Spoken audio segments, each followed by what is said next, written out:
Fotopointi ajaveeb on Photogina 2014 foto- ja videomessil jõudnud Sony halli. Ja Sonyl on üks hästi suur uudis, on kindlasti uus nii-öelda objektiivkaamera ja üheks selleks on Alpha QX1. Ja me vaatame kohe lähemalt, mis temas nii uudselt on. Sony QX1 näol on tegemist objektiivkaameraga, mis tähendab seda, et meil on objektiiv koos sensori asjadega, aga meil ei ole mingisugust ekraani.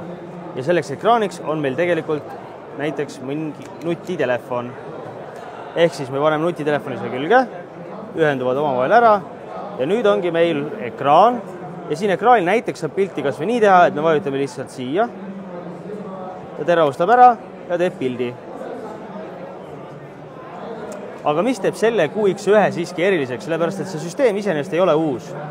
Eriliseks teeb ta see, et siin on vahetatavad objektiivid. Ehk siis me saame selle objektiivi eest ära võtta ja panna siia ükskõik millise E-mount objektiivi. Ja teiseks, nagu te näetegi, on siin sees suur sensor. Siin on APS-C mõõdus sensor, 20,1 miljonit pikslit ja E-mount kinnitus. Ehk siis kõik E-mount objektiivid lähevad siia ilusti külge.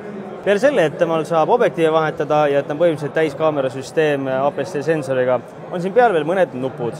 Siin on näiteks päästikunupp, ehk siis me saame tegelikult kasutada lihtsalt käes hoides ilma ekraani ja millegita.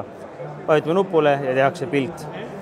Ka on tal sisse ehitatud välk, kui on vaja saab kasutada. Ja koosneb antud juhul meil siin ta lausa mitmest osast. Ees on meil objektiiv, vahepeal on see objektiivkaamera. Ja tegelikult siin vahel on veel selline kinnitus, mis käib siis telefoni külge. Siin on siis see objektiivkaamera ise ja siin kaane all on meil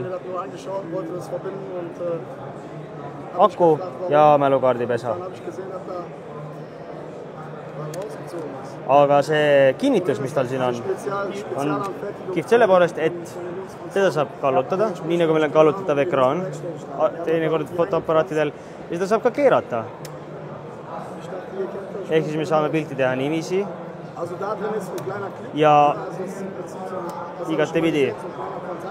Selline mitmes suunas liikuv kinnitus, objektiivkaamera ja siis näiteks telefoni vahele. Selline on siis Sony QX1 objektiivkaamera. Peale selle, et tal on vahetatavad objektiivid, on tal APS-C mõõdus sensor, millel 20,1 megapikslit. Ehk siis põhimõtteliselt suure sensoriga kompaktne kaamera, millel ei ole ei juhtimisseadet ega objektiivi. Kõik need on omavahel ühildatavad ja komplekteeritavad vastavalt enda soovile.